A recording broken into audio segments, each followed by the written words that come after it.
सद्गुरु श्री साईनाथुनि शरद बाबूजी की जय।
श्री सच्चिदानंद सद्गुरु साईनाथ महाराज की जय। सद्गुरु श्री साईनाथुनि शरद बाबूजी की जय।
श्री सच्चिदानंद सद्गुरु साईनाथ महाराज की जय।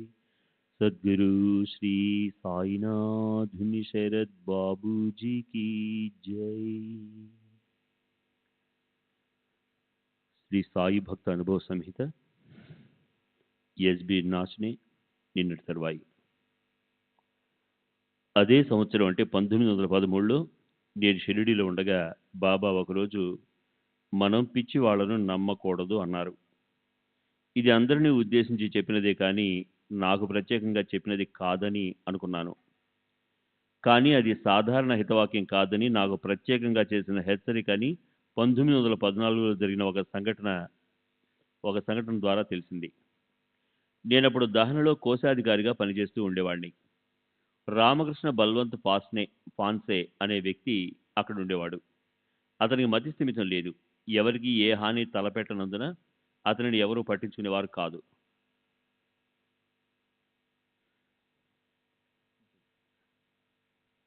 ఒకరోజు నా దినచర్యలో భాగంగా బాబా ఫోటోను ఇతర దేవతామూర్తులను పూజిస్తున్నాను. మా పూజ గదికి సమీపంలో ఉన్న వంటింటి గుమ్మంలో ఆ పిచ్చివాడు నిలబడున్నాడు. అకస్మాత్తుగా అతను నా మీద పడి 2 చేతులతో నా మెడ పట్టుకుని నీ రక్తం త్రాగుతానంటూ నా గొంతు కొరికేందుకు ప్రయత్నించాడు. నాకప్పుడు ఏం చేయాలో తోచక నా చేతికి అందిన ఉద్దరిని తీసుకుని అతని నోట్లో గుచ్చాను. దాంతో పాటుగా నా చేతి వేలు అతని నోట్లోకి వెళ్ళిపోయింది. అతను నా వేలును గట్టిగా కొరకసాగాడు. నేను మరో చేత్తో నా మెడను విడిపించుకునేందుకు ప్రయత్నించసాగాను. అతని గోళ్లు నా మెడలోనికి గుచ్చుకుపోయాయి. అంతలో మా అమ్మ పరుగున వచ్చి అతని పట్టు నుండి విడిపించడానికి సహాయపడింది. అప్పటికే నేను స్పృహ కోల్పోయాను. తర్వాత ఏవో చికిత్సలు చేసి నన్ను మామూలు స్థితికి తెచ్చారు. నా వేళ్లకైన గాయాలు కూడా మానిపోయాయి.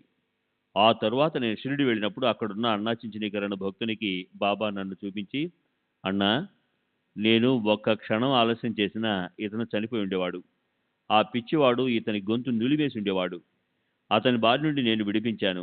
ఏం చేస్తాం? నా బిడ్డలను నేను కాకపోతే మరెవరు కాపాడతారు అన్నారు. 31/3/1915న మాకు ఒక భయానక సంఘటన ఎదురైంది.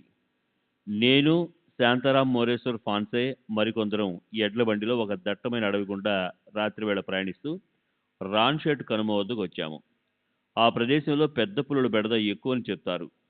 అకస్మాత్తుగా ఒకచోట భయంతో ఎద్దులు వెనుకకు నడవసాగాయి. అదృష్టవశాత్తు అవి బండిని ప్రక్కకు లాగలేదు.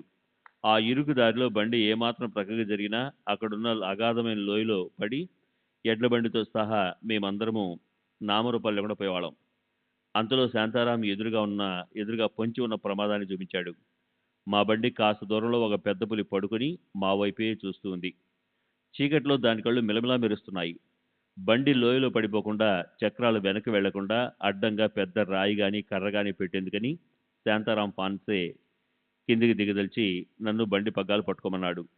నేను పగ్గాలు పట్టుకుని ఎలుగెత్తి, జై సాయిబాబా, పరుగున వచ్చి మమ్మల్ని కాపాడు అని అరిచాను.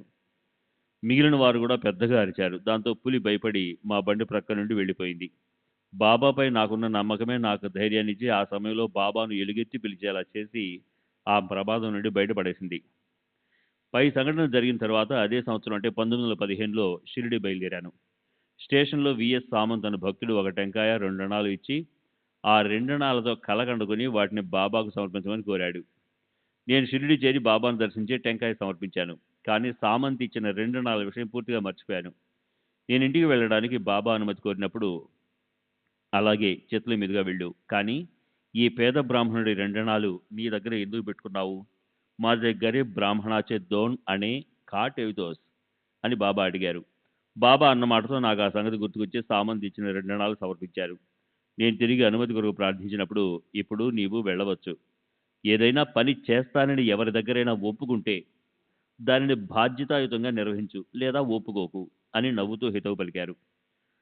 ఒకసారి నేను షిరిడీలో ఉన్నప్పుడు శంకర్రావు బాలకృష్ణ వైద్య వచ్చాడు. బాబా అతనిని 16 రూపాయలు దక్షిణ అడిగారు. శంకర్రావు తన వద్ద డబ్బు లేదని చెప్పాడు. కాసేపు ఆగి మళ్ళీ శంకర్రావును 32 రూపాయలు దక్షిణ అడిగారు. శంకర్రావు మళ్ళీ అదే సమాధానం ఇచ్చాడు. మరి కాసేపు ఆగి ఈసారి 64 రూపాయల దక్షిణ అడిగారు. బాబా, మేము ధనవంతులం కాదు, మా దగ్గర అంతంత పెద్ద మొత్తాలు ఎలా ఉంటాయన్నాము.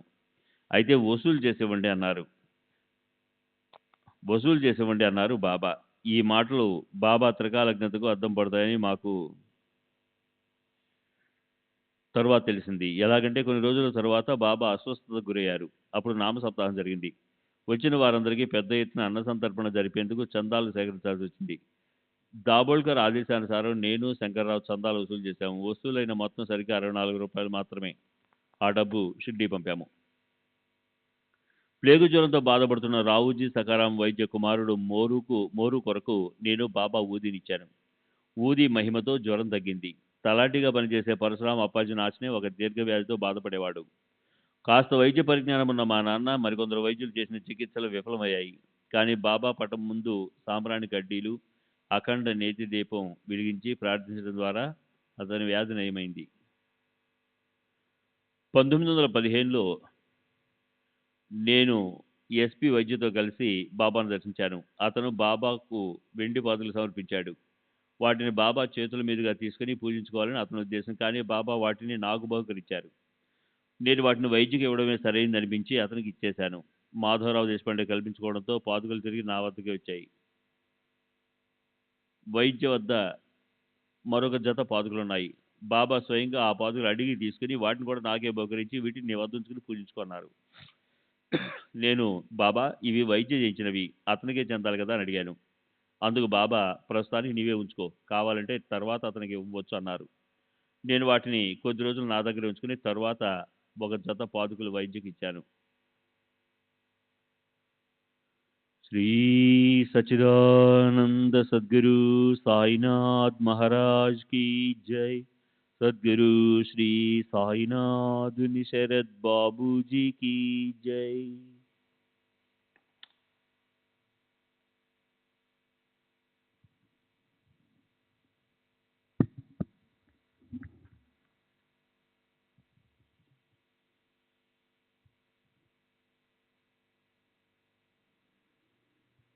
బాబా తమ భక్తుల ఛాందస్ భావాలను నిరసించేవారు. అందరినీ సమదృష్టితో చూసేవారని, బాబా చెంత అందరికీ ఒకే న్యాయమని తెలియజేసే సంఘటన ఒకటి ఉదాహరిస్తాను. Devotees experience of Saibaba. Devotees experience of Shri Saibaba ప్రథమ ముద్రణలో రావోజీ కుమారుడు మేరు అని ప్రచురితమైంది. తదుపరి ముద్రణలో రావోజీ కుమార్తె మేరుగా ముద్రితమైంది. శ్రీ సాయి భక్త అనుభవ సంహితలో devotees experience of Saibaba Shri Saibaba ప్రథమ ముద్రణను ప్రామాణికంగా తీసుకున్నాము. 1915 మే నెలలో మా అత్తగారు తదితరులతో కలిసి షిరిడీ వెళ్ళాను. మేమప్పుడు సాటేవాడాలో, అంటే ఆ తర్వాత కాలంలో అది చేతులు మారి నవాల్కర్ వాడా అయింది, బస్ చేశాము. మేమున్న వాడాలోనే దాదా కేల్కర్ అను పూర్వాచార పరాయణుడైన బ్రాహ్మణుడు ఉండేవాడు. అతనికి ఉల్లిపాయలంటే అసహ్యము. ఒకరోజు ఉదయం మా అత్తగారు వంటకు ఉల్లిపాయలు తరుగుతూ ఉంది. అది చూసి కేల్కరు ఆమెని దూషించాడు. మా అత్తగారు ఎంతో నొచ్చుకున్నారు. అలా జరిగిన కొన్ని గంటల తర్వాత కేల్కరు మనమరాలు తీవ్రమైన కంటి నొప్పితో బాధపడసాగింది. కేల్కరు బాబా దగ్గరికి వెళ్ళి తన మనమరాలి బాధను తగ్గించమని వేడుకున్నాడు. ఉల్లిపాయలతో కాపడం పెట్టు అని బాబా చెప్పారు. కేల్కరు ఉల్లిపాయలను ఎక్కడి నుండి తెచ్చేది బాబా అని అడిగాడు. బాబా దగ్గర ఎప్పుడూ ఉల్లిపాయలు ఉండేవి. అందువల్ల బాబానే తనకు ఉల్లిపాయలు ఇస్తారనే ఉద్దేశంతోనే కేల్కర్ పై విధంగా అడిగి ఉండవచ్చు. కానీ బాబా అంతర్యము మరో విధంగా ఉంది. మా అత్తగారిని చూపిస్తూ ఈ తల్లిని అడుగు ఇస్తుంది అన్నారు. తన మనసులో అణిచిపెట్టుకున్న బాధను సరైన రీతిలో పోగొట్టుకునే అవకాశాన్ని, అంటే చెడుకు మంచి చేయటం ద్వారా బాబా మా అత్తగారికి కల్పించారు. తాను ఆ ఉదయమే వంటకు ఉల్లిపాయలు తరుగుతుంటే దాదా తనను దూషించాడని, తనకి ఇవ్వాలని లేకపోయినా బాబా ఇవ్వమంటే ఇస్తానని చెప్పింది. బాబా ఆదేశించడంతో మా అత్తగారు కేల్కర్కు ఉల్లిపాయలనిచ్చింది. మాకు సంతానం లేదు. పుట్టిన బిడ్డలు పురిట్లోనే చనిపోతూ వచ్చారు. అందువల్ల మాకు సంతానం ప్రసాదించమని మా అత్తగారు బాబాను ప్రార్థించింది. మా అత్తగారి అభ్యర్థనపై మాధవరావు దేశపాండే అంటే శ్యామ నా భార్యను బాబా వద్దకు తీసుకువెళ్ళి ఒక టెంకాయను ఆమె చెరుగులో వేయమని బాబాను అభ్యర్థించాడు. నా భార్యకు టెంకాయ ఇస్తున్నప్పుడు బాబా కళ్ళు చెమర్చాయి. తర్వాత బాబా నన్ను దగ్గర కూర్చోబెట్టుకొని తమ పాదాలు పట్టమన్నారు. నేను బాబా పాదాలు పడుతుండగా వారు తమ చేతితో నా వీపు నిమిరారు. బాబా నాపై చూపుతున్న కరుణకు నేను వారికి కృతజ్ఞతలు తెలుపుతూ, పిచ్చివాడు నన్ను చంపడానికి వచ్చినప్పుడు బాబా ఫోటో నా దగ్గర ఉన్నందువల్లే నేను రక్షింపబడ్డానని వారితో అన్నాను. బాబా నా మాటలు విని భగవంతుడే యజమాని, అంటే అల్లా మాలిక్ హై అని,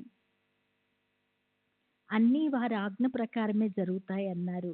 తర్వాత మేమిద్దరము ఆలింగనం చేసుకున్నాము. బాబా తమ భక్తులందరి పట్ల ఎంతో ఆదరణ చూపేవారు. అంతేకాక ఒక భక్తుడు తమకు చేసే సేవలో మరొకరు జోక్యం చేసుకోవటం వారికి బొత్తిగా నచ్చేది కాదు. ఇప్పుడు నేను చెప్పబోయే సంఘటన దానికి నిదర్శనము. ఒకరోజు బాబా తమకు కడుపు నొప్పిగా ఉందని చెప్పారు. ఇంతలో మాంసబాయి ఒక ఇటుకను ఎర్రగా కాల్చి బాబా పొత్తి కడుపుపై, అంటే కప్నీ మీద పెట్టింది. 10 నిమిషాలు దాన్ని అలాగే ఉంచి తీసివేసింది. బాబా కాళ్ళు మర్దం చేస్తున్న నేను ఆమె సేవను చూసి అదొక క్రూరమైన చికిత్సగా అనుకున్నాను. తర్వాత ఆమె ఇటుకను తీసి తన శక్తినంతా ఉపయోగించి బాబా కడుపును నొక్కసాగింది. అది చూసి నేను ఓర్చుకోలేక కాస్త నెమ్మదిగా వద్దు బాబాకు బాధ కలుగుతుంది అన్నాను. బాబా నన్ను వెంటనే పో అవతలికి అని నాతో గట్టిగా అన్నారు. నేను అక్కడి నుండి వెళ్ళిపోయాను. ఆ రాత్రి 8 గంటలకు నేను మసీద్‌కి వెళ్ళి నాకు ఉపదేశం ఇవ్వమని బాబాను ప్రార్థిస్తూ ఏం జపం చేసుకోమంటారు అని అడిగాను. వారు వెంటనే దేవ్‌పూర్ అంటే కోపర్‌గాం నుండి 20 మైళ్ళ దూరంలో ఉన్న గ్రామానికి వెళ్ళి అక్కడ నీ పూర్వీకులు పూజించిన శిలలను పూజించుకో అన్నారు. దహన్‌కు వెళ్ళిన దహన్‌కు వెళ్ళిన తర్వాత బాబా మాటల్లోని అర్థం మా నాన్నగారిని అడిగాను. దేవ్‌పూర్‌లోని విగ్రహాలను మా పూర్వీకులు పూజించిన విధానాన్ని మా నాన్నగారు ఇలా చెప్పారు. 5 తరవాల 5 తరాల మునుపు మా పూర్వీకుడైన బాబా ప్రయోగకు 60 సంవత్సరాల వయసు మేరకు సంతానం లేదు. బాబా భగవత్ మహాత్ముని అనుగ్రహంతో కొంతమందికి సంతానం కలిగిందని అతనికి తెలిసింది. బాబా భగవత్ ఏకనాథ్ మహారాజ్ గారి శిష్యుడు. వారు చాలా అరుదుగా త్రయంబాక్‌లోని నివృత్తినాథ్ ఆలయానికి వస్తూ ఉండేవారు. అలా వచ్చినప్పుడు బాబా ప్రయాగ్ సంతానం కొరకు వారిని దర్శించగా ఆయన ఆశీర్వదించి ఒక టెంకాయను ప్రసాదించారు. ఆ తర్వాత బాబా ప్రయాగ్‌కు 61 సంవత్సరాల వయసులో మగపిల్లవాడు పుట్టాడు. ఆ బాబుకి కృష్ణారావు అని నామకరణం చేశారు. ఏడాది వయసున్న ఆ పిల్లవాడిని బాబా భగవత్ దేవ్‌పూర్ తీసుకెళ్ళి జ్ఞానేశ్వరి వ్రాతప్రతిని ఇచ్చి ఆశీర్వదించి పంపారు. ఆ వ్రాతప్రతి ఎంత మహిమగలదంటే దాన్ని బయటికి తీసినప్పుడల్లా శుభ సంకేతాలు కనిపిస్తాయి. ఆ వ్రాతప్రతిని మా ముందుంచారు. అదే సమయంలో వీధిలో నుండి సంగీతం వినిపించింది. అప్పటి నుండి మా పూర్వీకులు బాబా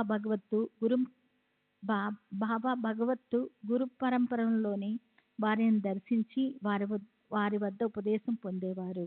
బాబా ఇచ్చిన ఆదేశం వల్ల అప్పటి వరకు తెలియని మా పూర్వీకుల వృత్తాంతం నాకు మా తండ్రి ద్వారా తెలిసింది.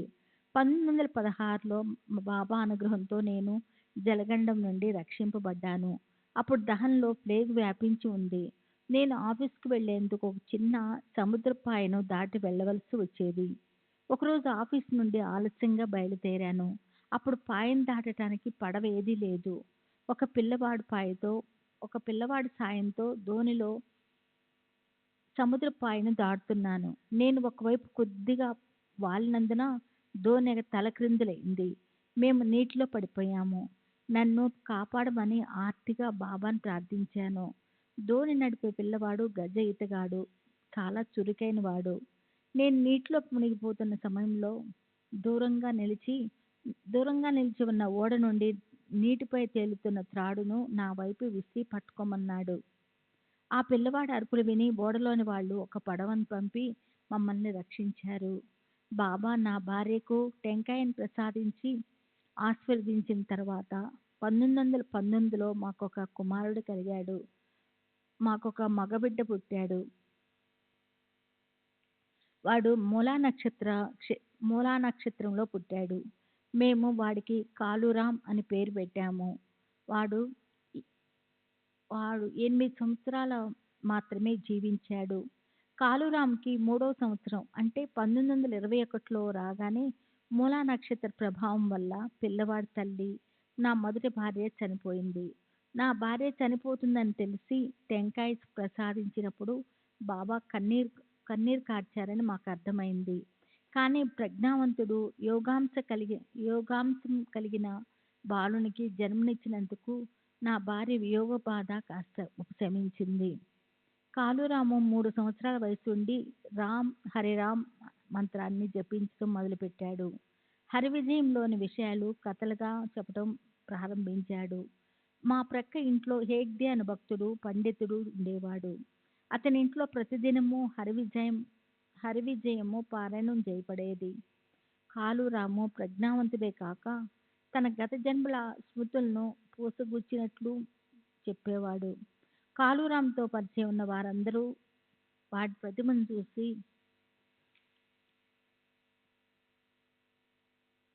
సంభ్రమాశ్చర్యాలకు లోనయ్యేవారు. హేగ్డే కాళూరాంను క్షుణ్ణంగా పరిశీలించి అతను శ్రీకృష్ణుని చెలికాని అవతారంగా ప్రకటించాడు.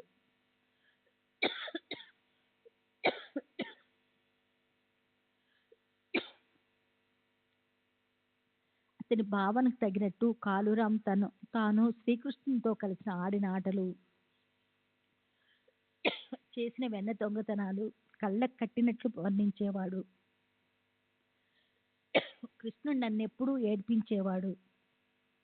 అందుకు నేను ఒకసారి అతని తొడను గిల్లాను అని చెప్పేవాడు. ఒకసారి కృష్ణుడు నా వీపుపై ఎక్కి ఉట్టిపైనున్న పెరుగుకొండను నాపై బోర్లించాడు. ఇంతలో ఇంతలో ఆ ఇంటి గోడకు ఇంతలో ఆ ఇంటి గోపిక వచ్చింది. ఇలా కృష్ణలీలలు వర్ణిస్తూ ఉండేవాడు. వీడి మాటలు విన్న తర్వాత హేగ్డే చెప్పిన మాటలు నిజమని అనిపించేది. హేగ్డే ఇంటిలో ఆ రోజు జరిగే పారాయణంలో వచ్చే విషయాలన్నీ ముందే వివరించేవాడు. ఒకరోజు వాడు తలకు ముసుగు వేసుకొని ఒక మూల కూర్చొని ఉండటం గమనించాను. కాలు ధ్యాన నిమగ్నుడైనట్టుగా నిశ్చలంగా కూర్చుని ఉన్నాడు. వాడి కళ్ళను నాకు కనిపించనివ్వకుండా తలపై వేసుకున్న ముసుగు కప్పివేసింది. నేను వెళ్ళి ముసుగు తొలగించాను. వాడి కనురెప్పలు పైకి తిరిగి ఉన్నాయి. ముసుగు ఎందుకు వేసుకున్నావని అడిగాను. నేను ఎప్పుడూ ఇలాగే చేస్తుంటాను అన్నాడు. ఎందుకు ఇటువంటి సాధన చేస్తున్నావని అడిగాను. అందుకు వాడు నవ్వాడు. వాడి వయసుకి మించిన పరిణితికి నేను ఆశ్చర్యపోయాను. ఒకసారి సందేశ్ అనే మాస్పత్రి తెమ్మన్నాడు. నేను తెచ్చి ఇచ్చాను. దాని ముఖ చిత్రము శ్రీకృష్ణుడిది. శ్రీకృష్ణుని చుట్టూ ఓం అంటే ప్రణవం ముద్రించబడి ఆకర్షణీయంగా ఉంది.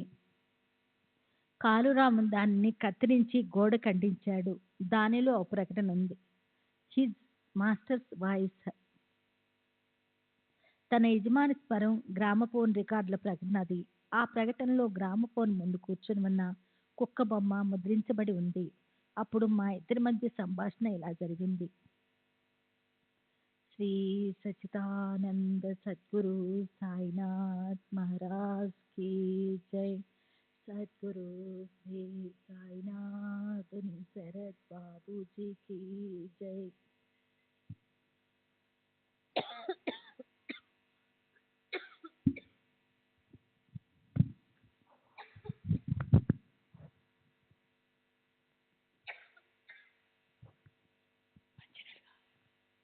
శ్రీ సచిదానంద సద్గురు సాయినాథ్ మహారాజ్ కీ జై.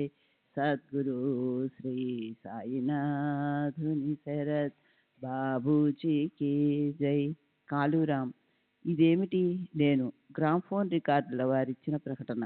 కాళూరాం. ఇది శ్రీకృష్ణుడిచ్చిన ప్రత్యేక సందేశం. నేను ఏమిటా ప్రత్యేక సందేశం? కాళూరాం. కుక్క ఏం వింటోంది? నేను గ్రామ్ఫోన్ నుండి వచ్చే సంగీతాన్ని. కాళూరాం. కుక్క తన యజమాని స్వరం వింటుంది. దాన్ని చూడు. అది నిశ్చలంగా కూర్చొని ఎంత శ్రద్ధగా వింటుందో. మనం కూడా నిశ్చలంగా ఉండాలి. చూడు, నేను ఎలా కూర్చొని ఉన్నానో నువ్వు కూడా అలాగే కూర్చొని ఏకాగ్రతతో వినాలి. అప్పుడు నీకు బాబా స్వరం వినిపిస్తుంది. నేను నీకు బాబా స్వరం ఎలా తెలుసు? కాళూరాం. నాకు తెలుసు, కానీ నీకు చెప్పను. అనుభవం ద్వారా నువ్వే తెలుసుకో. కాళూరాం. రామ్ హరిరామ్ మంత్రాన్ని జపించడమే కాక కాగితాలపై కూడా వ్రాస్తూ ఉండేవాడు. ఆ కాగితాలు నా దగ్గర ఎన్నో ఉండేవి. ఒకసారి శ్రీ ఉపాసనీ బాబా అంధేరి వచ్చినప్పుడు తమకు అవి కావాలన్నారు. వారికి ఆ కాగితాలన్నీ ఇచ్చాను. 1924లో గాడ్గీ బాబా వంటి మహాత్ములెందరో కాళూరామును చూడటానికి మా ఇంటికి వచ్చారు. 1926లో కాళూరాంకు శరీరమంతా నీరు చేరి తీవ్ర అనారోగ్యానికి గురయ్యాడు. మేము వాడికి బాబా ఊది మాత్రమే ఇచ్చాము. కానీ వ్యాధి కొంతకాలం కొనసాగింది. వైష్ణవులకు పర్వదినమైన ఒక కార్తీక శుద్ధ ఏకాదశి నాడు వేలాది యాత్రికులు పండరీపురంలోను ఇతర వైష్ణవ క్షేత్రాలలోనూ ఎంతో భక్తిపూర్వకంగా జరుపుకునే పర్వదినం. కాళూరాంకు అంతిమ ఘడియలు సమీపించాయి. నన్ను తన ప్రక్కకు పిలిచి జ్ఞానేశ్వరి తెమ్మన్నాడు. అందులో 13వ అధ్యాయాన్ని తెరిచాడు. అటువంటి బిడ్డను పోగొట్టుకుంటున్నందుకు నాకు దుఃఖం ఆగలేదు. కాళూరాం నన్ను ఓదారుస్తూ, ఇందులో దుఃఖించేందుకు ఏముంది? ఈ 13వ అధ్యాయాన్ని పెద్దగా చదువు, నేను ఈరోజు వెళ్ళిపోతున్నాను అన్నాడు. దుఃఖభారంతో నేను చదవలేకపోయాను. అప్పుడు ఆ పుస్తకాన్ని తన ముందుంచుకొని తుది శ్వాస విడిచాడు.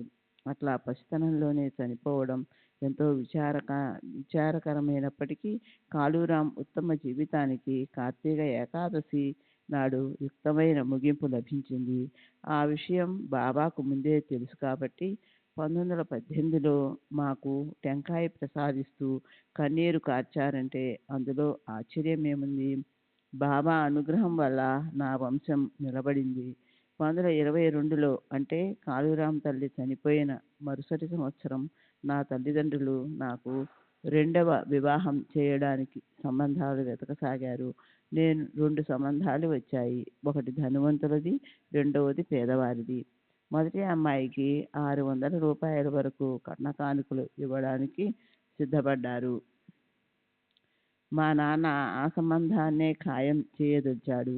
కానీ నాకు ఇష్టం లేదు. మా అమ్మకు సాయిబాబా కలలో కనిపించి ఆ ధనవంతుల సంబంధం చేసుకోవద్దని చెప్పి అంతర్ధానం అయ్యారు. ఆ కలలోనే మా అమ్మకు మరో అమ్మాయిని చూసింది. తర్వాత ఒక పేద అమ్మాయిని నాకిచ్చి పెళ్లి చేయాలని తలచి ఆ అమ్మాయి పినతండ్రి మమ్మల్ని సంప్రదించాడు. మా అమ్మ వెళ్ళి ఆ అమ్మాయిని చూసింది. చిత్రంగా మా అమ్మ కలలో చూసింది ఆ అమ్మాయినే. ఆ అమ్మాయితోనే నా వివాహం 1922లో జరిపించారు. మాకు చాలామంది సంతానం కలిగారు. బాబా ఆశీస్సుల వల్ల వాళ్ళందరూ క్షేమంగా ఉన్నారు. బాబా ఆశీస్సులు అని నేను మాట వరుసకి చెప్పడం లేదు. బాబా నన్ను రక్షించిన విధంగానే నా పిల్లలను కూడా ఎలా రక్షించారో తెలియజేస్తాను. 1926లో నా కుమారుడు సాయినాథ్ ఉరఫ్ హరేశ్వర్కు 8-9 నెలలు వయసుంటుంది. కాళూరాం టపాసులు, బెంగాల్ అగ్గిపుల్లలు తెచ్చుకున్నాడు. వాటిని పిల్లలందరూ కలిసి కాల్చుకుంటున్నారు. ఒక పిల్లవాడు కాల్చిన అగ్గిపుల్లలొకటి విసిరేశాడు. అది సాయినాథ్పై పడి వాడికి తొడిగిన బట్టలు అంటుకొని రాజుకోసాగాయి. పిల్లలు ఆ ప్రమాదాన్ని గమనించకుండా ఆడుకుంటున్నారు. నా భార్య కింద వాకిట్లో ఏదో పనిలో ఉంది.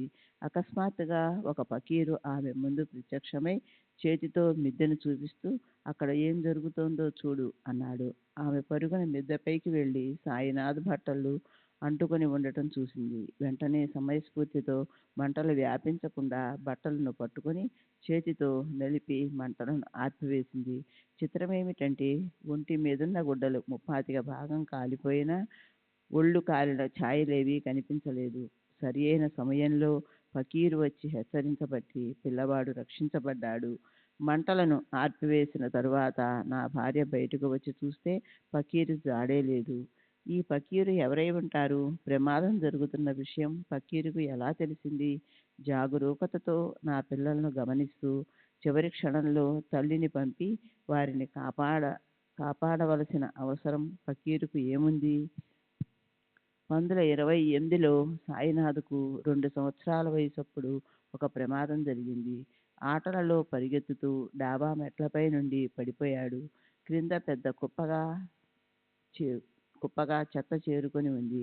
నేను ఆదుర్దాగా కిందకి వెళ్ళి చూస్తే పిల్లవాడు క్షేమంగా ఎటువంటి గాయాలు లేకుండా నిల్చొని ఉన్నాడు. భయపడకండి, క్రింద పడకుండా బాబా నన్ను పట్టుకున్నారు అని పిల్లవాడు చెప్పాడు. 1932లో సాయినాథ్ తన తమ్ముడు వాసుదేవ్కు ఒక ఉంగరం ఇచ్చాడు. వాడు దాన్ని నోట్లో వేసుకున్నాడు. అది వాడి గొంతుకులో ఇరుక్కుపోయింది. సుమారు గంటసేపు ఇంట్లోని వారందరూ ఆందోళనతో దానిని బయటకు కక్కించడానికి ఏవేవో ప్రయత్నాలు చేశారు. కానీ అది బయటకు రాలేదు. చివరగా వాడి నోట్లో కాస్త బాబా ఊది వేశాను. తరువాత గొంతులోనికి నా వేలు చొప్పించాను. ఉంగరం వేలికి తగిలింది. దానిని బయటకు తీయగలిగాను. 1934లో వాసుదేవ్కు పొంగు మీజిల్స్ పోసింది. దానికి తోడు న్యూమోనియా వచ్చి ఛాతీపై పుండు లేచింది. వాడు క్రమంగా క్షీణించిపోసాగాడు. డాక్టర్ ఆ పుండును ఆపరేషన్ చేసి తొలగించాలనుకున్నాడు. కానీ పిల్లవాడు బలహీనంగా ఉన్నందువల్ల ఆపరేషన్ చేసేందుకు వెనుకాడాడు. నేను పుండుపై ఆయింట్మెంట్ రాశాను. అది పగిలింది. డాక్టర్ ఏమీ చేయలేకపోయాడు. నేను ఈ డాక్టర్ను కాక నా డాక్టర్ అయిన సాయిబాబానే నమ్మదలిచాను. బాబాను ధ్యానించి పుండుపై ఊది రాశాను. అప్పుడు డిప్యూటీ కలెక్టర్ శ్రీ వసంతరావు మాధవ్ జాధవ్ నేను చూస్తున్నదంతా గమనించి విస్తుపోయాడు. నువ్వు చేస్తున్న నీ ఊది చికిత్స వల్ల పుండు మానుతుందని అనుకుంటున్నావా అని అడిగాడు. తప్పకుండా మానుతుందని చెప్పాను. ఎన్ని రోజులలో అని ప్రశ్నించాడు. 24 గంటలలో అని చెప్పాను. ఆ రోజు రాత్రి బాబా నా కలలో కనబడి 24 గంటలని ఎందుకు చెప్పావు, వెంటనే అని చెప్పి ఉండాల్సింది అన్నారు. నా పొరపాటును క్షమించమని బాబాను కలలో వేడుకున్నాను. మరుసటి రోజుకి పుండు మానిపోయింది. జాదవ్ ఆశ్చర్యపోయాడు. న్యూమోనియాతో బాధపడుతున్న తన 4.5 సంవత్సరాల కుమారుని కొరకు బాబా ఊది ఆశీస్సులు కావాలని అడిగాడు. నేను జాదవ్కు బాబా ఊది ఇచ్చి సమయానికి వాడు 6 రోజులుగా జ్వరంతో బాధపడుతున్నాడు. వాడి చికిత్స చేస్తున్న డాక్టర్ ఆ జ్వరం 9 రోజులకు కానీ తగ్గదని చెప్పాడట. కానీ ఊది వాడిన మరుసటి రోజు కల్లా జ్వరం తగ్గిపోయింది. జాదవ్ కృతజ్ఞతాపూర్వకంగా ₹7 ఇచ్చి సాయిబాబా సంస్థాన్కు పంపమని కోరాడు. కిందటి ఏడాది 1936లో ఒకరోజు మా ఇంట్లో స్టవ్పై పాలు మరిగిస్తున్నారు. నా రెండేళ్ల కుమారుడు ఆనంద్ పరిగెత్తుకుంటూ వచ్చి కాళ్లకు కర్ర తట్టుకొని స్టవ్పై పడ్డాడు. సాధారణంగా అలాంటి సమయంలో మరిగిన పాలు పైన పడి చర్మం బొబ్బలెక్కడమో బట్టలు అంటుకొని కాలడమో జరుగుతుంది. కానీ బాబా కృప వలన ఏ హాని జరగలేదు. స్టవ్ ఒక ప్రక్కకు, పాలగిన్నె మరో ప్రక్కకు ఎగిరిపడ్డాయి. మధ్యలో వీడు పడ్డాడు. అలా బాబా ప్రమాదం నుండి తప్పించారు. ఈ సంవత్సరం 1936 వాసుదేవు అతని తమ్ముడు కలిసి అల్మరాలు వెతుకుతుండగా బిళ్ళలున్న ఒక పెట్టె కనిపించింది. అది పిప్పర్మెంట్ బిళ్ళలనుకుని కొన్ని తమ్ముడికిచ్చి కొన్ని తన నోట్లో వేసుకున్నాడు. అవి వెగటుగా ఉన్నందువల్ల తినలేక వాడు నాలిక వెళ్ళబెట్టి ఏడవసాగాడు. నా భార్య వచ్చి వాడు సున్నం తిన్నాడనుకుని తన వేలితో వాడి నోట్లో ఉన్నదంతా తీసివేసింది. ఏమి తిన్నావని అడిగితే పక్కనున్న చిన్న పెట్టెను చూపించాడు. అవి దీపావళి సమయంలో పిల్లలు కాల్చుకునే పాము మందు బిళ్ళలు. ఆ బిళ్ళలను ముట్టిస్తే వాటి నుండి బుసబుసమని వంపులు తిరుగుతూ పాముల్లాంటి కుబుసాలు వస్తూ ఉంటాయి. వెంటనే వాడిని తీసుకుని డాక్టర్ దగ్గరికి వెళ్ళాము. డాక్టర్ విష పదార్థమంతా వాంతి అయ్యేందుకు మందిచ్చాడు. కానీ వాంతి కాలేదు. నేను వాడి నోట్లో ఊది తీర్థం పోశాను. కాసేపటికి వాడికి వాంతి అయింది. కడుపులో ఉన్న విష పదార్థమంతా బయటకు వచ్చేసింది. పిల్లవాడు కాస్త కోలుకున్నాడు. ఇదంతా అయిన తరువాత వాడు తన తమ్ముడికి కూడా బిళ్ళలు ఇచ్చినట్లు చెప్పాడు. దానిని కొద్దిగానే తిన్నందువల్ల వాడికి ఏమీ కాలేదు.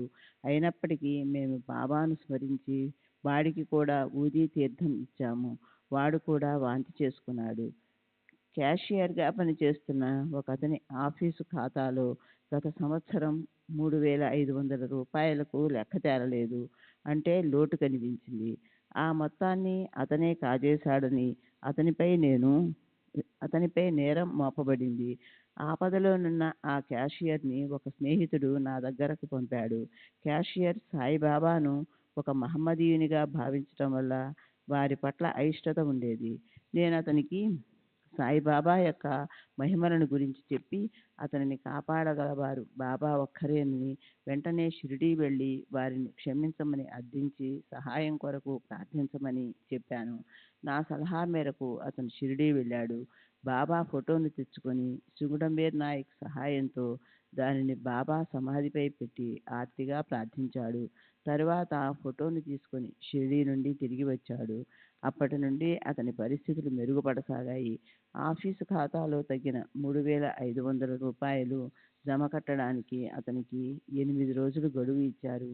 అతను సకాలంలో డబ్బు చెల్లించాడు. ఆ విషయం అంతటితో సమసిపోయింది.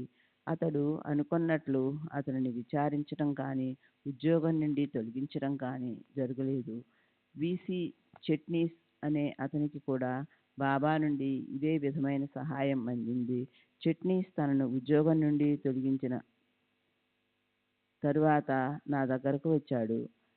నేను అతడి బరువు బాధ్యతలన్నీ బాబాపై మోపి షిరిడీ వెళ్ళి వారిని ప్రార్థించమని చెప్పాను. అతను అలాగే చేశాడు. తరువాత అతడిని తిరిగి ఉద్యోగంలో చేర్చుకున్నారు. నా కుటుంబ సభ్యులు సద్గతి పొందడానికి బాబా ఎలా సహాయపడ్డారో తెలియజేస్తాను. నా తల్లిదండ్రులు సాయిబాబా భక్తులు. 1926లో మా అమ్మ చనిపోయే నాటికి ఆమెకు 70 సంవత్సరాలు. ఆమె చివరి శ్వాస విడిచేంత వరకు సాయిబాబా ఫోటోను తన ముందుంచుకుంది. చనిపోయే ముందు ఆమె నన్ను తన పక్కన కూర్చొని విష్ణు సహస్రనామాన్ని పెద్దగా చదవమని చెప్పింది. నేను అలాగే చేశాను. ఆమె రామ్ రామ్ అంటూ తుది శ్వాస విడిచింది. నా రెండవ భార్య 1929లో మరణించింది.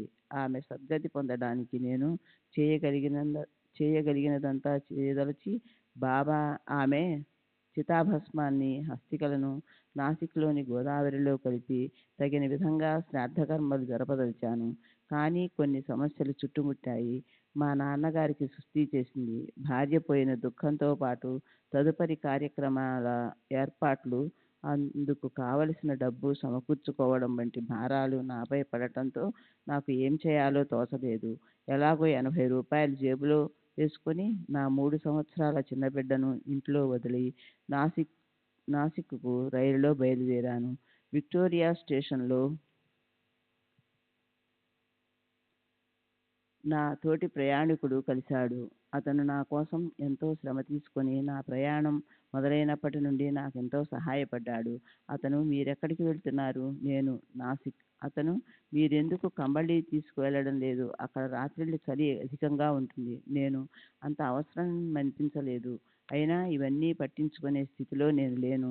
3 సంవత్సరాల బిడ్డను వదిలి నా భార్య వారం క్రితం చనిపోయింది.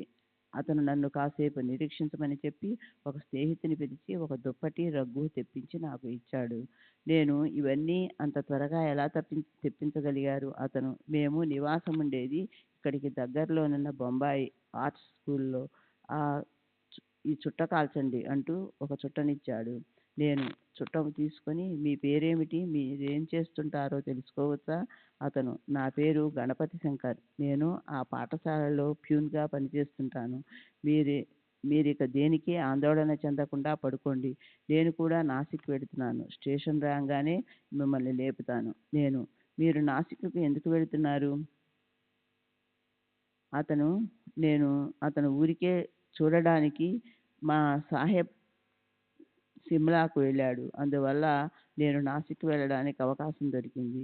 నేను పడుకున్నాను. అతను మీ డబ్బు జాగ్రత్త చేసుకోండి, లేదా నా చేతికిస్తే నా స్టీలు ట్రంకు పెట్టెలో భద్రంగా దాస్తాను. నేనేమీ సంకోచించకుండా నా దగ్గరున్న 80 రూపాయలు అతనికిచ్చి పడుకొని నిద్రపోయాను. నాసిక్ దగ్గరలోనున్న ఘోటీ స్టేషన్లో అతను నన్ను నిద్రలేపాడు. శ్రీ సచ్చిదానంద సద్గురు సాయినాథ్ మహారాజ్ కీ జై. సద్గురు శ్రీ సాయినాథుని శరత్ బాబూజీ కీ జై. శ్రీ సచ్చిదానంద సద్గురు సాయినాథ్ మహారాజ్ కీ జై. సద్గురు శ్రీ సాయినాథుని శరత్ బాబూజీ కీ జై. ముఖం కడుక్కొని ఇద్దరం టీ త్రాగాము. దానికి అతనే డబ్బులు ఇచ్చాడు. తర్వాత నాసిక్ రోడ్డు స్టేషన్లో దిగి బస్సులో ప్రయాణించి నాసిక్ చేరాము. మీరు దేనికి శ్రమ పడవద్దు. మీరు పూజారి దగ్గరికి కూడా వెళ్ళవద్దు. అన్నీ నేను చూసుకుంటాను అని అతను నాతో చెప్పాడు. నాసిక్ చేరినప్పటి నుండి 12వ రోజు చేసే కర్మకాండ వరకు నా వెంటే ఉండి ఒక ప్యూనులాగా అన్నీ అతనే చూసుకున్నాడు. ఆ విషయాలన్నీ అతనికి బాగా తెలిసుండడంతో శాస్త్రోక్తంగా పిండ ప్రదానం చేయించాడు. ఒక బ్రాహ్మణుని ఏర్పాటు చేసి పిండాన్ని రామకుండ్ దగ్గరికి తీసుకెళ్ళమన్నాడు. రామకుండ్ దగ్గరున్న గోదావరిలో అస్థికలను ఎలా కలపాలో, ప్రవాహ వేగానికి అవి కొట్టుకుని పోకుండా ఎలా గట్టిగా పట్టుకోవాలో కూడా వివరించాడు. చిత్రమైన విషయం ఏమంటే, అతను చెప్పినట్లు నేను అస్థికలను ఎంత గట్టిగా పట్టుకున్నప్పటికీ అవి కలకండలాగా వేగంగా కరిగి గోదావరిలో కలిసిపోయాయి. 12వ రోజు గణపతి శంకర్ను బొంబాయి రావలసినదిగా అతనికి ఒక టెలిగ్రామ్ వచ్చింది. అతను నా దగ్గర తీసుకున్న డబ్బుకు పైసాతో సహా లెక్క చెప్పాడు. తరువాత నాసిక్లోనున్న దేవాలయాలన్నిటికీ తీసుకుని వెళ్ళి దర్శనం చేయించాడు. అక్కడొక దేవాలయంలో ఒక సన్యాసి అతనిని గుర్తుపట్టి పలకరించాడు. అతను తనకొచ్చిన టెలిగ్రామ్ చూపించాడు. కర్మకాండ చేసిన బ్రాహ్మణుడు గణపతి శంకర్ చాలా తెలివి గలవాడని, అతనికి ఎంతో శాస్త్ర పరిజ్ఞానం ఉందని మెచ్చుకున్నాడు. మామూలుగా ఆ బ్రాహ్మణుడు అశుభ కార్యాలకు ముందు విఘ్నేశ్వర పూజ అనవసరం అని తలచి ఆ పూజ జరపకపోతే అతను చేస్తున్నది సరైన పద్ధతి కాదని గణపతి శంకర్ చెప్పాడు. అయినప్పటికీ ఆ పూజారి సంశయిస్తుంటే ఒక పండితుడిని అడగమని చెప్పాడు. ఆ పండితుడు గణపతి శంకర్ చెప్పిన దానినే సమర్థించాడు. గణపతి శంకర్ తన అడ్రస్ ఇచ్చి నన్ను ఆంధేరిలో కలుస్తానని చెప్పి ఆ రోజే తిరిగి వెళ్ళిపోయాడు. నేను నాసిక్ నుండి బొంబాయి తిరిగి వెళ్ళిన తరువాత నాకు ఎంతో సహాయం చేసిన గణపతి శంకర్ నన్ను కలవకపోవడంతో నేనే బొంబాయి ఆర్ట్స్ స్కూల్కు వెళ్ళాను. అక్కడ విచారిస్తే గణపతి శంకర్ అను పేరు గల వారెవరూ ప్యూనుగా ఆ స్కూలులో పనిచేయటం లేదని, ప్యూన్ నుండి ప్రిన్సిపాల్ దాకా అందరూ ధృవీకరించారు. నేను ఆశ్చర్యపోయాను. నా నుండి ఏమీ ఆశించక నా కొరకు అంత శ్రమపడి నా భార్య సద్గతికి సహాయపడిన ఈ గణపతి శంకర్ ఎవరు? అతను శ్రీ సాయిబాబా కాక మరెవరై ఉంటారు? 1927లో కాళూరాంకు పుట్టు వెంట్రుకలు తీయించేందుకు షిరిడీ తీసుకెళ్ళి ఆ కార్యక్రమం పూర్తి చేయించాను. నన్ను దేవుపూరి వెళ్ళి అక్కడున్న పవిత్ర శిలలను పూజించమని బాబా చెప్పిన ఆదేశం నేను నిర్లక్ష్యం చేశాను. నేను దేవుపూర్ వెళ్ళనే లేదు. ఆ విషయం అప్పుడు షిరిడీ వచ్చి ఉన్న ఒక మహాత్ముడి ద్వారా మళ్ళీ తెలియజేశారు. వారిని నేను అంతకుముందు ఎప్పుడూ కలవలేదు. వారి పేరు శ్రీపాద నరసోబా పాంచలేగాంకర్. వారు నాను మహారాజుగా వ్యవహరింపబడేవారు. అప్పుడు వారి వయసు 15 సంవత్సరములు. నేనెవరో సాయిబాబా నాకు ఉపదేశం గురించి ఏమి చెప్పారోనన్న విషయాలు ఆయనకు తెలియవు. అయినా వారంతట వారే దేవుపురి వెళ్ళావా అని అడిగారు. నేను విస్తుపోతూ వెళ్ళలేదు నాను మహారాజ్. ఎందుకు వెళ్ళలేదు?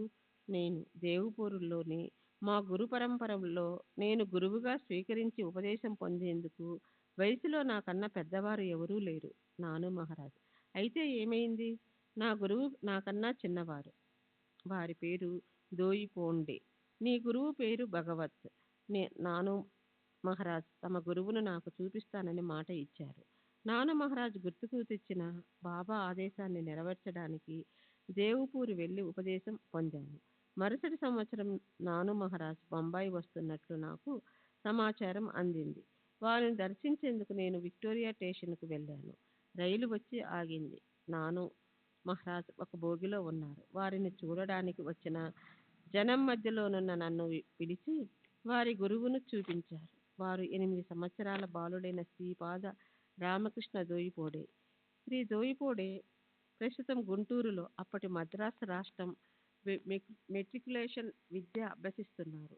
1928 తర్వాత నాను మహారాజును నేను దర్శించలేదు. నేను ప్రార్థించినంతనే అన్యులను సైతం బాబా కాపాడిన ఒక సంఘటన గురించి చెప్పి నా అనుభవాల సుదీర్ఘ వివరణను ముగిస్తాను. 3/12/1923 నాడు అందరిలోని మా ఇంటిలో కూర్చుని యథాలాపంగా వీధి వైపు చూస్తున్నాను. అప్పుడు నోయల్ అనునతుడు కారు నడుపుకుంటూ వచ్చి ఒక చిన్న పాపను విఠల్ కుమార్తెను గుద్దేశాడు. బాబా పాపను కాపాడు అని నేను బాబాను ప్రార్థించాను. కారు ఆగిపోయింది. నేను క్రిందికి వచ్చి వెంటనే పాపను హాస్పిటల్కు తీసుకెళ్ళాను. కారు అకస్మాత్తుగా ఆగకుంటే పాప కారు కింద పడి నలిగిపోయి ఉండేది. కారుకు బ్రేకు పనిచేయటం లేదు. కారు ఎలా ఆగిందో అని పరిశీలించినప్పుడు బ్రేకు వేయకపోయినా ఎలాగో గేరులోనికి ఒక రాయి పోయి హఠాత్తుగా కారు నిలిచిపోయిందని తెలుసుకున్నాము. ఇది బాబా చేసిన అద్భుతమైన లీల.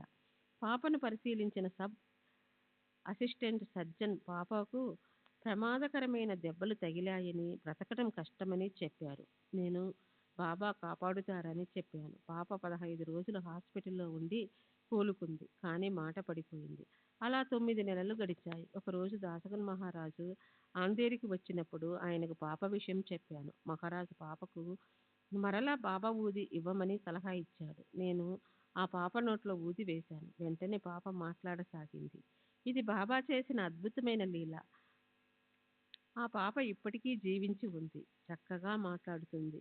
నేను ఇతరులకు సహాయం చేసేందుకు కూడా బాబా పలు అవకాశాలు కల్పించారు. 1926లో బాబా నా కలలో కనిపించి కేజీ కొటారే అను న్యాయవాది దగ్గరకు వెళ్ళి అతను చెయ్యదలుచుకుంటున్న పనిని వద్దని చెప్పమని ఆదేశించారు. ఆ ఆదేశం అస్పష్టంగా ఉన్నప్పటికీ నేను వెళ్ళి అతనికి బాబా సందేశం అందజేశాను. తాను గృహస్థాశ్రమం విడిచి సన్యాసం స్వీకరించదలిచానని, కానీ బాబా ఆదేశం మేరకు తన నిర్ణయాన్ని మార్చుకున్నానని చెప్పి అతను నాకు కృతజ్ఞతలు తెలియజేశాడు. నారాయణ ఆశ్రమం సెప్టెంబర్ 23వ తేదీ 1936 దాది ఆయారి వీధి ఆగియారి వీధి బొంబాయి. శ్రీ నారాయణ ఆశ్రమం సన్యాసి మరియు వేదాశ్రమ స్వామి భక్తుడు. వయసు 58 సంవత్సరములు. వామన్ మాతే, గంగాపురివాయ్, సతారా జిల్లా. 1910లో దాసగన్ మహారాజు కీర్తనల ద్వారా నాకు సాయిబాబా యొక్క పేరు గొప్పతనం తెలిసాయి. వారు జీవించే ఉన్నారా అని ఆయనను అడిగాను. అవును, షిరిడిలో ఉన్నారు అని చెప్పారు. 5 రోజుల తరువాత నేను షిరిడి వెళ్ళి వారిని దర్శించాను. ఆ తరువాత 6 నెలల్లో 9 సార్లు షిరిడి వెళ్ళి బాబాను దర్శించటం జరిగింది. అటు పిమ్మట కూడా తరచూ బాబా వద్దకు వెళ్ళేవాడిని. నేనప్పుడు కస్టమ్స్ శాఖలో పనిచేస్తూ ఉండేవాడిని. 31 సంవత్సరాలు ఉద్యోగం చేసిన తరువాత 1926లో ఉద్యోగ విరమణ చేసి పింఛన్ తీసుకుంటున్నాను.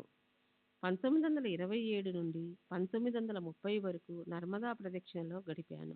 1931లో సన్యాస దీక్ష స్వీకరించి నారాయణ ఆశ్రమం అనే పేరుతో వ్యవహరించబడుతున్నాను. నా పూర్వాశ్రమ నామం టోసరై. 1895లో మొదటిసారిగా నా గురువును కలలో దర్శించాను. తరువాత 1910లో షిరిడి వెళ్ళి బాబాను దర్శించినప్పుడు నన్ను కలలో ప్రభావితం చేసింది సాయిబాబానే అని తెలుసుకున్నాను.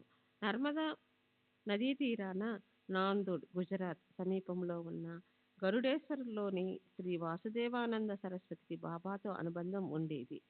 వారు 1915లో విదేహులయ్యారు. నేను 1918 తరువాతే శ్రీ వాసుదేవానంద సరస్వతి స్వామిని ఆశ్రయించాను. సాయిబాబా నన్ను వారి సంరక్షణలో ఉంచారని నా నమ్మకం. తర్వాత 1931లో కాశీలో తారక్ మఠ్, దుర్గాఘాట్ ఉన్న వేదాశ్రమ స్వామి నాకు సన్యాస దీక్షను ప్రసాదించారు. నేను ఎక్కువగా వారిలో ఉండేవాడిని. నా ఆధ్యాత్మిక పురోగతిపై శ్రీ సాయిబాబా ప్రభావాన్ని మాటలలో వర్ణించలేను. శ్రీ సాయిబాబా వివిధ భక్తులతో విభిన్న రీతులలో వ్యవహరించేవారు. సాయిబాబా కేంద్ర బిందువై ఒక్కొక్క భక్తుని ఒక్కొక్క పరిధిలో ఉంచేవారు. బాబా దగ్గరకు ప్రాపంచిక కోరికలతో వచ్చేవారు ఎక్కువగాను, ఆధ్యాత్మికోన్నతి కొరకు వచ్చేవారు తక్కువగాను ఉండేవారు. శ్రీ సచ్చిదానంద సద్గురు సాయినాథ్ మహారాజ్ కి జై. సద్గురు శ్రీ సాయినాథ్ నిసరత్ బాబూజీ కి జై. సచ్చిదానంద సద్గురు సాయినాథ్ మహారాజ్ की जय. सद्गुरु श्री साईनाथ निसरत बाबूजी की जय. బహుశా హరి సీతారాం దీక్షిత్, చాందోర్కర్, దాబోల్కర్లు బాబా ప్రబోధాన్ని ఆశించి వారిని ఆశ్రయించి ఉండవచ్చు. వారిలో ఎవరైనా ఆత్మనిష్టను సాధించారా లేదా ఆ చేరువకైనా వచ్చారా అన్నది ప్రశ్నార్థకమే. బాబా దగ్గరికి వచ్చినప్పుడు ఆధ్యాత్మికంగా ప్రారంభ దశలోనే ఉన్న దీక్షితుకు అతని భక్తిని పెంపొందించడానికి ఏకనాథ భాగవతం, భావార్థ రామాయణం పారాయణ చేయమని బాబా ఆదేశించారు. మన అభివృద్ధికి బాబా ప్రత్యక్ష సన్నిధే అవసరం లేదని నా అభిప్రాయం. నేను షిరిడీలో ఉన్నప్పుడు మసీదులో బాబా వద్ద కాక ఎక్కువగా సాటేవాడాలో కూర్చొని ఉండేవాడిని. వాడాలో కూడా బాబా ప్రభావం ప్రస్ఫుటంగా అనుభవమయ్యేది. బాబా తమ వద్దకు వచ్చిన భక్తుని శిరస్సును ప్రత్యేక రీతిలో స్పృశించేవారు. కొందరి తల నిమిరేవారు, కొందరి తలపై తట్టేవారు, మరి కొందరి తలను అదిమిపెట్టి గట్టిగా నొక్కేవారు. అలా చేసేటప్పుడు ఆ భక్తునిలోనున్న సంకుచిత భావాలన్నింటినీ అణగద్రొక్కి వాటిని బయటికి నెట్టివేస్తున్నారా అని అనిపించేది. ఒక్కొక్క స్పర్శ ప్రభావం ఒక్కో విధంగా ఉండి భక్తుల భావనలలో, అనుభూతులలో గొప్ప మార్పు తీసుకువచ్చేది.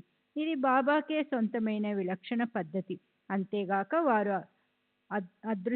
అదృశ్య రీతిలో భక్తుల స్వభావాలను సంస్కరించి వారిలో గొప్ప పరిణతి తెచ్చేవారు. సమస్త జీవులలోని తేడాలన్నీ మిథ్య అని, వాటన్నింటిలో అంతర్లీనంగా ఉన్న సత్యం ఒక్కటేనని వారు వాచా బోధించకుండానే నాకు తెలియజేశారు. నేను మొదటిసారి షిరిడీ దర్శించిన తరువాత బహుశా 1913 లేక 1914లో ఆ అనుభవం కలిగింది. నాకు తెలిసినంత వరకు ఇటువంటి సత్యాలను గురించి బాబా ఎప్పుడూ మాట్లాడలేదు. నిజానికి అంతటి విషయాలను వినే అర్హత కలిగిన వారు లేరు. బాబా ఎప్పుడూ మహావాక్యాలు గాని, శంకరాచార్య ఆత్మబోధ, వివేక చూడామణి మొదలైన వాటిలోని విషయాలు గాని చెప్పగా నేను వినలేదు. దీక్షిత్ దాబోల్కర్ బాబా నాకు ప్రసాదించిన అనుభవాల గురించి తెలపమని అడిగారు. కానీ నేను వారికి నా అనుభవాలను ఎన్నడూ వెల్లడి చేయలేదు. నేను 1910లో షిరిడీ వెళ్ళినప్పుడు బాబా వద్దకు భక్తులు ఎక్కువ సంఖ్యలో వచ్చేవారు కాదు. అప్పట్లో బాబా ఎక్కువ సమయం మౌనంగానే గడిపేవారు. తరువాత బొంబాయి నుండి భక్తులు అసంఖ్యాకంగా రాసాగారు. ఫలితంగా భక్తులు కొత్త పద్ధతులు, కొత్త ఆచారాలు ప్రవేశపెట్టి బలవంతంగా బాబాపై యుద్ధసాగారు.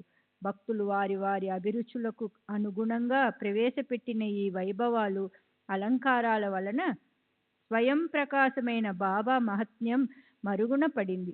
దీని వలన వారొక భూలోక వైభవ విశేషంగా మిగిలిపోయారు. భక్తులు అసంఖ్యాకంగా రావడం మొదలుపెట్టినప్పటి నుండి బాబా ఎక్కువగా నీతి కథలు, దృష్టాంతాల రూపంలో మాట్లాడేవారు. బాబా నాతో మాట్లాడింది తక్కువే అయినా దృష్టాంతాల రూపంలో కాకుండా ఎప్పుడూ స్పష్టంగా, సూటిగా మాట్లాడేవారు. వీరి తత్వము, అక్కల్కోట మహారాజు గారి తత్వము ఒకే విధంగా ఉండేవని నా అభిప్రాయం. ఈ విషయం అక్కల్కోట మహారాజు గారి జీవిత చరిత్ర చదివితే అర్థమవుతుంది. అక్కల్కోట మహారాజు కూడా అద్వైతాన్ని గురించి మాట్లాడలేదు. కర్మ మార్గాన్ని అనుసరిస్తూ సగుణ తత్వాన్ని ప్రోత్సహిస్తూ భక్తులను ఉద్ధరించేవారు. భక్తులను వాళ్ళున్న స్థాయి నుండి ఉన్నత స్థాయికి తీసుకువెళ్లేందుకు బాబా ప్రయత్నించేవారు. నాందేడు అనగా నిజాం రాష్ట్రం సమీపంలోని డాంగర్ టాకీ అను గ్రామంలో నివసిస్తున్న బ్రాహ్మణుడు గృహస్థుడైన దాజీ మహారాజును సాయిబాబా తమ సోదరునిగా వ్యవహరించినట్లు దాసహన మహారాజ్ నాతో చెప్పారు. 1914లో ఒకరోజు దాజీ మహారాజ్ సాయిబాబా మారుతి రూపంలో నిన్న ఇక్కడికి వచ్చినప్పుడు ఉరుముల వంటి శబ్దాలు వినిపించాయి అని చెప్పారట. దాజీ మహారాజ్ గాయత్రి పునశ్చరణ చేసేవారు. వారు 1934లో నిర్యాణం చెందారు. నేను, మా తండ్రి గారు మారుతిని పూజించేవాళ్ళం. నేను 1918లో విలేపార్లేలోని హనుమాన్ వీధిలో ఒక మందిరాన్ని నిర్మించి దానిలో హనుమాన్ విగ్రహాన్ని చేశాను. సాయిబాబానే హనుమంతుడు అన్న విషయం గుర్తు చేసుకుని ఆ మూర్తికి శ్రీ సాయి హనుమాన్ అని పేరు పెట్టాను. ఆ మందిరాన్ని నా సోదరునికి బహూకరించాను. విల్లేపార్లేలో విగ్రహ ప్రతిష్ఠ జరిగిన రోజే షిరిడీలో వజే అను బ్రాహ్మణునికి బాబా 25 రూపాయలు ఇచ్చి సత్యనారాయణ పూజను జరిపించమని ఆదేశించారట. ఈ రెండు సంఘటనలకు సంబంధం ఉన్నట్లు భక్తులు చెప్పుకుంటారు. నేను షిరిడీ వెళ్ళిన మొదట్లో సాంప్రదాయాలకు, మతాచారాలకు వ్యతిరేకిని, సిద్ధులని లక్ష్య పెట్టేవాడిని కాదు. షిరిడీలో ఉన్నప్పుడు బాబా చావడి ఉత్సవానికి కూడా అరుదుగా మాత్రమే హాజరయ్యేవాడిని. నా పద్ధతులు చూసిన వాళ్ళెవరైనా నేను బ్రాహ్మణుడినని చెబితే నమ్మేవారు కాదు. క్రమంగా నాకు ఆచార వ్యవహారాల పట్ల గౌరవం పెరిగింది. నాకు పెళ్లి కాకముందు నుండే సన్యాసంపై మక్కువ ఉన్నా అది 1931లో మాత్రమే సాధ్యమైంది. ఈ మధ్య కాలంలో జరిగిన సంఘటనలు నేను సన్యాసం తీసుకునేందుకు దారి తీశాయి. నా 2 పిల్లలు పుట్టిన కొంతకాలానికే ఒకరు 1900లో మరొకరు 1915లో మరణించారు. సన్యాసానికి బ్రహ్మచర్యం ప్రధానం. నాకు భార్య ఉన్నప్పటికీ నా బ్రహ్మచర్యానికి ఆటంకం కాలేదు. తల్లిపై ప్రత్యేకమైన మమకారం ఏమీ చూపించకుండా అందరిలో ఒకరుగా మాత్రమే భావించినట్లయితే సన్యాసానికి అవరోధం కాదు. నాకు సన్యాసం తీసుకోవాలనే సంస్కారమే గొప్ప ప్రేరణ అయ్యింది. శ్రీ సాయిబాబా నాతో గాని మరి ఎవ్వరితో గాని సన్యాసాశ్రమం యొక్క ఆవశ్యకతను గురించి దానిలోని కష్ట నష్టాల గురించి మాట్లాడినట్లు నేను ఎరగను. కులమత మార్పిడులు, ఆచారాలు, గురువు, సాధనా పద్ధతుల గురించి బాబా చెప్పేది ఒక్కటే. ఎవరికి ప్రాప్తించిన దానితో వారు తృప్తి పడుతూ జీవితం కొనసాగించాలి అని. ఆత్మ సాక్షాత్కారానికి సహాయపడేవాడే గురువు. నీకతడు ఒక మాధ్యమంగా మాత్రమే ఉపయోగపడగలడు. స్వయంగా నీవే సాధన చేసి ఆధ్యాత్మిక పురోగతిని సాధించాలి. నేను ఆధ్యాత్మికంగా ఉన్నతి సాధించేందుకు శ్రీ సాయిబాబా నాకు అలాంటి మాధ్యమంగా ఉపయోగపడ్డారు. నేను షిరిడీ వెళ్ళకముందు 1900 సంవత్సరంలో కోల్హాపూర్లోని వినాయక భట్ సాదలే అను సాధువును కలిశాను. వారు నాచే యోగ వాసిష్టంలోని భాగాలను శ్రద్ధగా పఠింపచేశారు. వారు కూడా నాకొక మాధ్యమమే. ఒక్కొక్క సమయంలో ఒక్కొక్కరి సహాయంతో నిలకడగా సాధన చేసి ఆత్మసాక్షాత్కారం పొందాలి. మే 21వ తేదీ 1936 శ్రీమతి తారాబాయ్ సదాశివ్ తర్కట్, శ్రీమతి మేనేజర్, హోలీ సిటీ. శ్రీ సాయిబాబాను వర్ణించడం కానీ వారితో మా అనుబంధాన్ని వివరించడం కానీ అంత సులభం కాదు. బాబాకు సంబంధించిన కొన్ని విషయాలను మాత్రం ముచ్చటించుకుందాం. ఒకసారి మా పాపకు 15 నెలలు ఉన్నప్పుడు జబ్బు చేసింది. మా పాప అనారోగ్యం గురించే బాధపడసాగాను. ఆ సమయంలో మా వారి సోదరుడు షిరిడీ నుండి వచ్చి శ్రీ సాయిబాబా మహిమల గురించి గొప్పగా చెప్పాడు. అప్పుడు పాప కోలుకుంటే పాపను తీసుకుని షిరిడీ వెళ్ళి బాబాని దర్శించుకుంటానని మ్రొక్కుకున్నాను. పాప జబ్బు నయమైంది. వెంటనే మ్రొక్కు చెల్లించడానికి షిరిడీ వెళ్ళాము. ప్రథమంగా బాబాను దర్శించినప్పుడు ఎవరినైనా అమితంగా ఆకర్షించేది వారి కళ్ళు. వారి శక్తివంతమైన చూపు మన అణువులోనికి చొచ్చుకుని వెళ్ళి పరిశీలిస్తూ ఉండేది. ఎవ్వరూ బాబా కళ్ళల్లోకి ఎక్కువసేపు చూడలేకపోయేవారు. వారి నిశిత దృష్టిని తట్టుకోలేక తల వంచి నమస్కరించేవారు. శ్రీ సాయిబాబా గొప్ప మహిమాన్వితులు. బాబాను దర్శించిన వారెవరైనా వారు అంతర్యామి అని, వారు మన హృదయంలోనే గాక శరీరంలోని అణువులోనూ ఉన్నారన్న అనుభూతిని పొందుతారు. బాబా మాట్లాడే కొద్ది మాటలు, సంజ్ఞలు పట్టి భూత భవిష్యత్ వర్తమానాలు తెలిసిన సర్వజ్ఞులని భక్తులు తెలుసుకుంటారు. బాబాను ఒకసారి దర్శించిన తరువాత వారికి సర్వస్వ శరణాగతి చెందడం కన్నా చేయవలసినది మరి ఏదీ ఉండదు. జీవితంలో అడుగడుగున ప్రతి చిన్న విషయంలోనూ బాబా మనకు దారి చూపి సహాయపడతారు. బాబాను దేవుడని పిలవండి లేదా సహజ స్థితిలోనున్న సత్పురుషుడు అనండి. వారు అంతర్యామి. అత్యంత శక్తివంతులైన వారి సన్నిధిలో ఎలాంటి సందేహాలకు, భయాలకు తావుండదు. వారిని శరణు వేడడం ఒక్కటే శ్రేయస్కరమని అనిపిస్తుంది. బాబాను దర్శించిన వెంటనే వారి శక్తి, సర్వజ్ఞత, సర్వవ్యాపకత అనుభవం అవడం మొదలవుతుంది.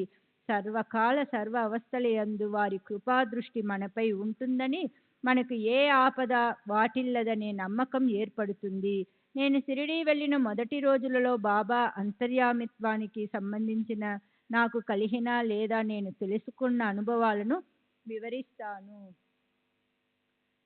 ఆ రోజుల్లో షిరిడీ వీధి దీపాలు, పరిశుభ్రత వంటి కనీస సౌకర్యాలు కూడా లేని కుగ్రామం.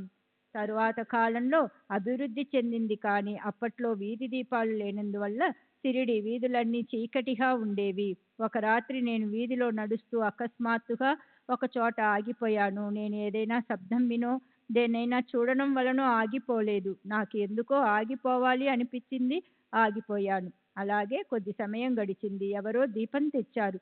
ఆ దీపం వెలుగులో చూస్తే నా ముందు ఒక పాము నిశ్చలంగా పడుకుని ఉంది. నేను ఆగకుంటే తరువాత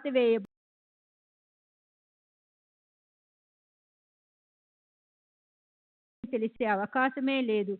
మరి పాముకు సరిగ్గా అడుగు దూరంలో నేను ఎందుకు అకస్మాత్తుగా ఆగిపోయాను? సరిగ్గా ఆ సమయానికి ఎవరో దీపం తెచ్చి నా ముందున్న ప్రమాదాన్ని చూపించడం ఎలా జరిగింది? వీటన్నింటికీ సమాధానం ఒక్కటే. అనుక్షణం జాగరూకతతో తమ భక్తులను గమనిస్తూ రక్షిస్తున్న సర్వాంతర్యామి అయిన బాబా అనుగ్రహమే అది. అలా ఎన్నోసార్లు బాబా నన్ను మృత్యువు నుండి కాపాడారు. ఆ సంఘటనలు తరువాత చెబుతాను. శ్రీ సచ్చిదానంద సద్గురు సాయినాథ్ మహారాజ్ की जय. सद्गुरु श्री साईनाथ निसरत बाबू जी की जय.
श्री सच्चिदानंद सद्गुरु साईनाथ महाराज की जय. सद्गुरु श्री साईनाथ निशरद बाबू जी की जय.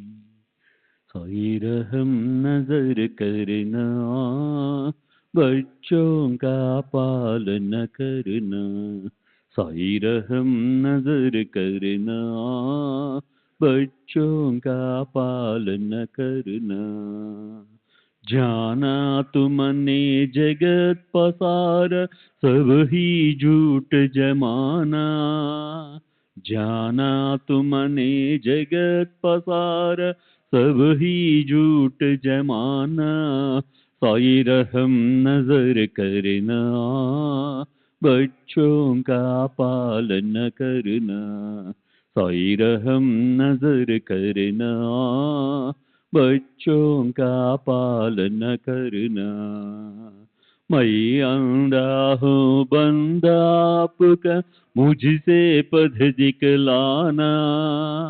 मैं अंधा हूँ बंदा आपका, मुझसे पथ दिखलाना. साई रहम नजर करना, बच्चों का पालन करना. साई रहम नजर करना, बच्चों का पालन करना. दासगणों कहे अब क्या बोलूं, थक गई मेरी रसना. दासगणों कहे अब क्या बोलूं, थक गई मेरी रसना. साई रहम नजर करना, बच्चों का पालन करना. साई रहम नजर करना, बच्चों का पालन करना, रहमो नजर करो अब मोरे साई, तुम बिना नहीं मुझे बाप बाई, रहमो नजर करो मैं आंधा हूँ बंदा तुम्हारा, मैं आंधा हूँ बंदा तुम्हारा, मैं ना जानू मैं ना जानू मैं ना जानू अल्लाह इलाही, रहमो नजर करो रहमो नजर करो अब मोरे साई, तुम बिना नहीं मुझे माँ बाप भाई, रहमो नजर करो काली जमाना मैंने गमाया, काली जमाना मैंने गमाया, साथी आखिर का साथी आखिर का साथी आखिर का, तुम बिना कोई, रहमो नजर करो रहमो नजर करो अब मोरे साई, तुम बिना नहीं मुझे माँ बाप भाई, रहमो नजर करो अपने मस्जिद का झाड़ू गणो है, अपने मस्जिद का झाड़ू गणो है, मालिक हमारे मालिक हमारे मालिक हमारे, तुम बाबा साई, रहमो नजर करो रहमो नजर करो अब मोरे साई, तुम बिना नहीं मुझे माँ बाप भाई, रहमो नजर करो। श्री सच्चिदानंद सद्गुरु साईनाथ महाराज की जय। सद्गुरु श्री साईनाथ निशरद बाबू जी की जय।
श्री सच्चिदानंद सद्गुरु साईनाथ महाराज की जय। सद्गुरु श्री साईनाथुनि शरद बाबू जी की जय।